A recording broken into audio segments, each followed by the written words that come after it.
Sakalayan Gunarnavasha Vande Guru Sri Charanaravindan.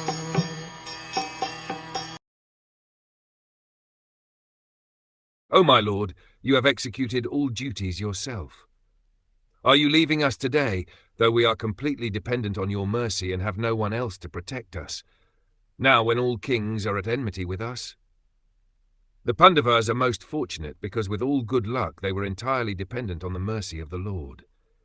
In the material world, to be dependent on the mercy of someone else is the utmost sign of misfortune.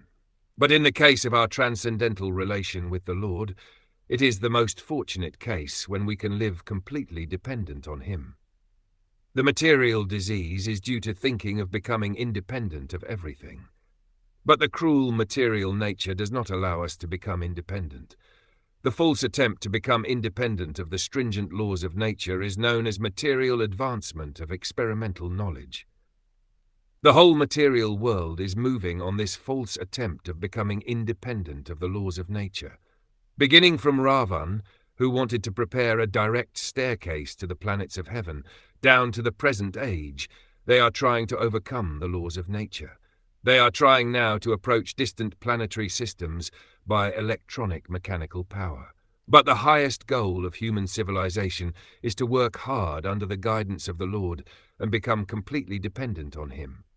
The highest achievement of perfect civilization is to work with valor, but at the same time depend completely on the Lord. The Pandavas were the ideal executors of this standard of civilization.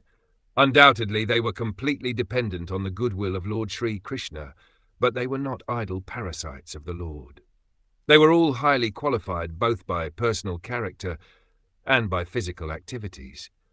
Still, they always looked for the mercy of the Lord because they knew that every living being is dependent by constitutional position. The perfection of life is, therefore, to become dependent on the will of the Lord, instead of becoming falsely independent in the material world.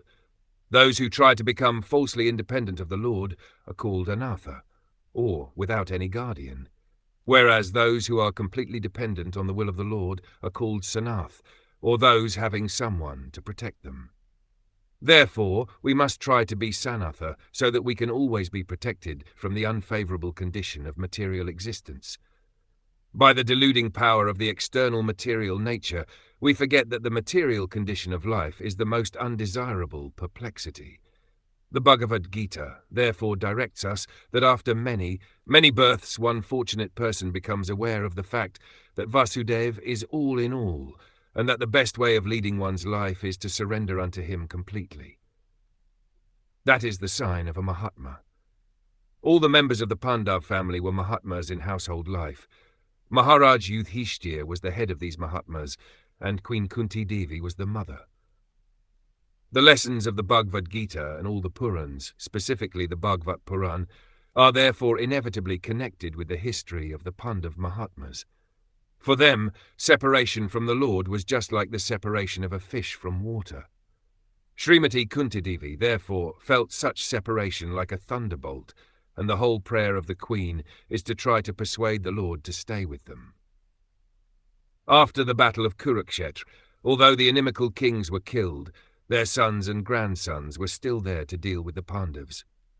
It is not only the Pandavas who were put into the condition of enmity, but all of us are always in such a condition, and the best way of living is to become completely dependent on the will of the Lord, and thereby overcome all difficulties of material existence.